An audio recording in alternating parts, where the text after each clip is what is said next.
may tutulong sa atin na isang subscriber na sasabihin daw niya doon sa mismong barangay nyo, sa kapitan, kung naandun ba yung hinahanap natin.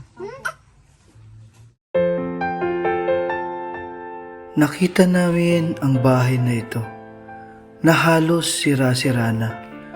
Walang pinto at kumot na lang ang ginawa nilang dingding.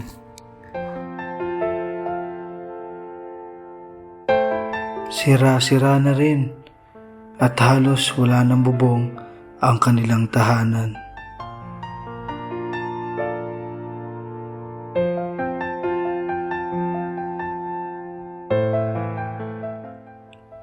Ito ang pamilya ni Kuya Jun. May 4 na anak. Iniwan daw sila ng kanyang asawa. Umalis po. Sumama po sa iba. Ano po tatay? Sumama po sa iba. Sumama na sa iba.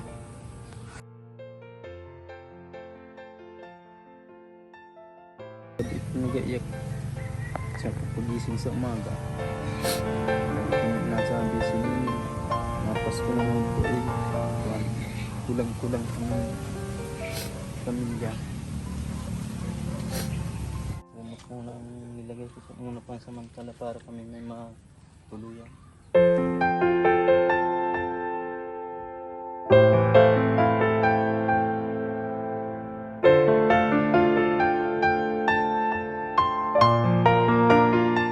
Magandang hapon po. Mag-update tayo sa pinapagawa nating bahay kay Tatay Jun. Kung ano pa ba yung kulang, ano na yung ginagawa nila ngayon, kung natapos na yung CR, anong plano dun sa CR. Kasi medyo ano po yung CR eh, medyo paslant, medyo lumulubog. Anong gagawin natin dun sa CR ngayong linggo. Eto, pintura na lang kulang. Ay, okay. Inaano na po nila yung flooring ng kusina. Papakita ko po sa inyo ano na yung update natin. Ano pa ang mga kailangan. Yun na lang naman kulang, PVC pipe na didos. Hindi pa nakakabili noon. Yung buo na po yung bahay. Tatay John, pintura na lang. Sunod na dito yung pintura. Kasi inaayos na nila yung kusina doon sa likod, at itong CR ay may plano po dyan. Baby Cheska! Meow! Yan, gumagawa dito sina Jun.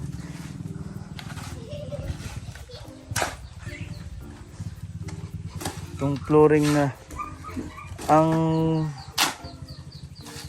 tinitira ni Boss Gary. Huwag mo masyadong tirahin, Boss Gary, baka dumami yan. Tatanong-tanong tayo kay Boss Gary. Boss Gary, ano ang didingding natin dito? Para ano, kung ito'y plywood, mainit. Kawayan na. Kawayan daw yung dito sa taas. Ay dito sa ano, sahig ng ano, lababo, kawayan din. Pero dito sa baba, ayun yung plain na yero binili natin. Tsaka yung pintuan ano, para hindi agad masira o hindi agad mabulok. So kawayan po. Saan tayo order nung kawayan, Boss Gary? Ay, si balaay nilang ni Tatay John ang mag-iwan na lang ho tayo ng pambili ng kawayan. Siya po ang may kilala dito para gamitin. Kasi mainit kung puro yero yung tatakip natin, sobrang init po na magiging ano nito, kusina nila. Pwede rin kumain sila dyan. Pero mas maganda kumain dun sa terrace kasi maluwag po dun at medyo mahangin. Tinatambakan na yung flooring.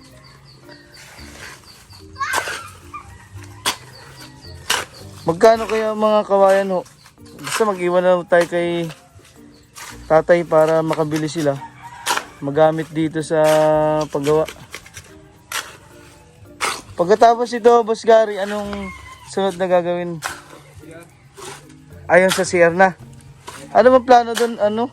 Babawasan yon para titibagin yung medyo kalahati. Sa taas ay ano din, yero din, plain na yero ang gamit. Kasi nagigiba na po, wala kasing bubong yung CR nila dito, kaya ganyan nagrupok na yung mga hollow blocks.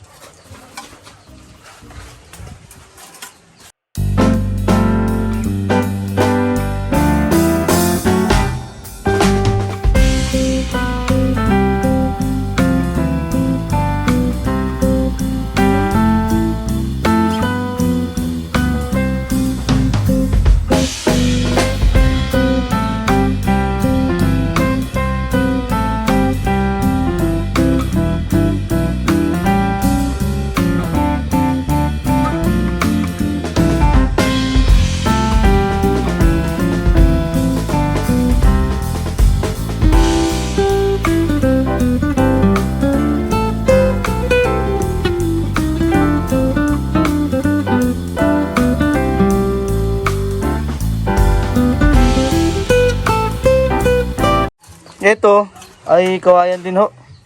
Ito kawayan. Tsaka ito ano, para hindi mainit. Ayan, mga ilalagay dito kawayan.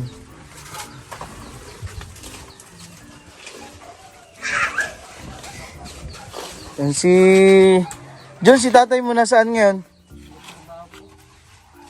Nagtrabaho si tatay John? Sa ano, palayan ba o sa poultryhan? Nagtalok. Abono na. Parang abono na ata ngayon. Sabog ng abono. Gamas. Tanggal ng mga damo. Kaya wala ngayon si tatay John. Nagtrabaho po siya. Garimuhan magtrabaho para may income.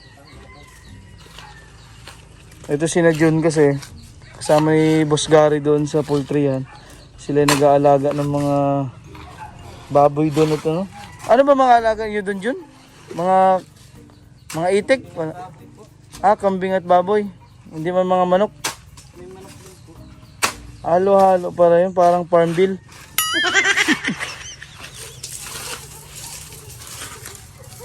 Si Boss Gary, nanghina to eh. Naka 10 rounds ata. Naka pang 10 rounds papunta ng bakunahan. Kasi ang haba daw ng pila. Anong oras ka ba, Boss Gary, ano?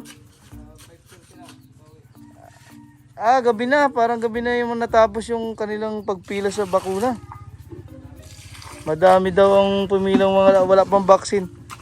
Kasi ngayon may bagong protocol dito sa amin. Bawal na lumabas kung wala kang vaccine. Yung dati yung mga iba, ayaw nila magpa-vaccine. Ngayon ay bawal na lumabas. Ayun, lahat dumagsa yung mga walang vaccine. Takot ata si Boss Gary sa turok eh. Oh my God!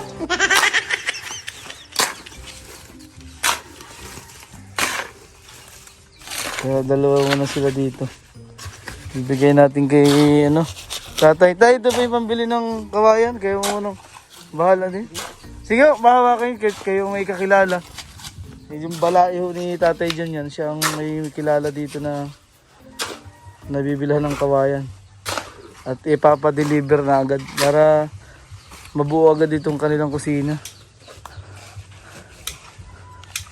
Ikaw, anong trabaho mo?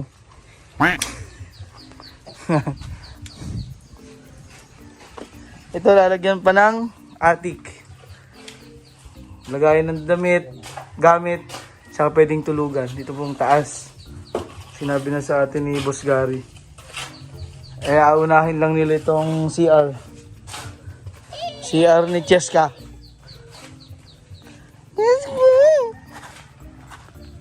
Ito yung CR. Ano sabi ni Boss Gary kanina? Kasi ito pa-island na hindi sakto yung hilera o eskwala. Kaya kalahati po nito ay babawasan kasi ang papalit natin yung plain na yero. Ito yung naka-ready na dito. Yan. Plain na yero. Tsaka yung dati nilang yero, nalagyan din nila ng Vulcasil. Kasi yun ang lalagay dito sa CR. Yun ho, yung nagamit nila dati. Eh may mga butas yun. Nilagyan na nila kahapon. So pinapabili na tayo ni Boss Gary ng pintura. Kasi pwede na itong pinturahan harap. Tapos na ito. Tanungin natin si Boss Gary. Boss Gary, bibili na tayo ng pintura? Para... Oo, bibili na tayo bukas. Para mapinturahan ng anak ng manugang ni Paripay. Habang nagabubong kami dyan sa... Oo, ay, kailangan pala makabili na tayo bukas ng pintura. Kasi po yung anak ni tatay, yung asawa ni Jonela. Boss Lia. Pangliha din, boss? Ah, tatay? Anong 1,000? Ano ng liha? Ang tawag dun? 1,000? Yung ngipin? 1,000 ba? Ah, Boss Gary, ano kaya? Dalawang piraso lang. Na 1,000? Para makas-makas. Kuminis-kinis yan. Ngayon, bibili na tayo. Pintura na ho.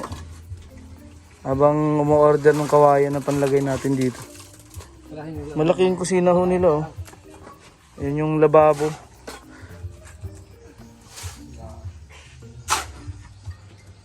Yan si Jun Junior lang natira ngayon. Nagtrabaho si tatay niya. Trabaho sa tubig. Sa tubigan. Ah, biglang tinawag siya ng boss niya para maggamas. Nagkangkaapo nga po. Buti gumaling na nga yung mata ni tatay Jun eh. Nakapagtrabaho na ho ngayon.